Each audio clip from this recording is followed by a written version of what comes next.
Luxury perfumes evoke complex environments like wet forests or blooming roses through a series of calculated chemical illusions.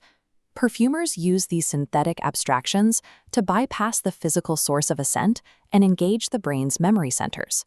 Prior to the late 19th century, creating a fragrance meant relying entirely on agriculture. Perfumery was an aristocratic craft, strictly bound to the physical harvesting, crushing, and boiling of raw plant matter. Processing raw material on this scale required an immense physical effort. To produce a single kilogram of essential oil, workers had to shovel and distill 4 tons of rose petals. However, this method had a limiting factor. Nature is literal. A plant can provide its own oil, but it cannot directly offer the abstract impression of a cool morning or a damp leaf. This shift toward molecules nature never produced provided a new vocabulary, enabling perfumers to move from simple replication toward intentional composition. In the early 1900s, chemists discovered how to isolate and invent synthetic aromatic compounds, yielding entirely new materials like vanillin and aldehydes. This transition from agricultural harvesting to chemical engineering allowed perfumers to work independently of the seasons. François Coty discovered the potential of these tools in 1905, when a laboratory accident redirected the course of the industry.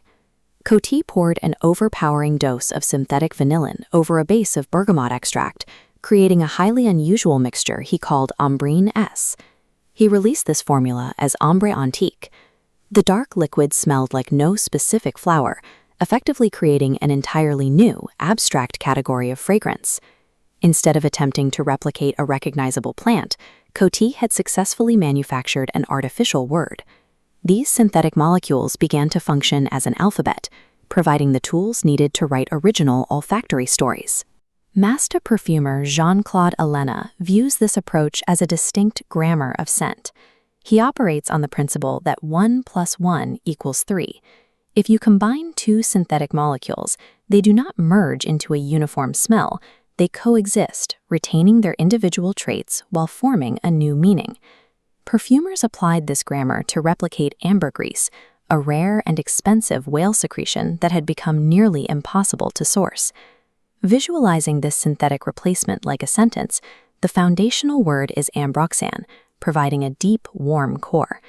Next, stacking carinol onto it adds a dry, dusty crackle.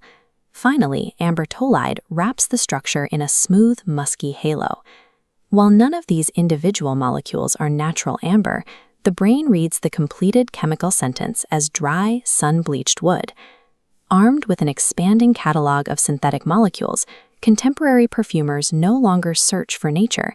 They act as illusionists, engineering plausible fictions.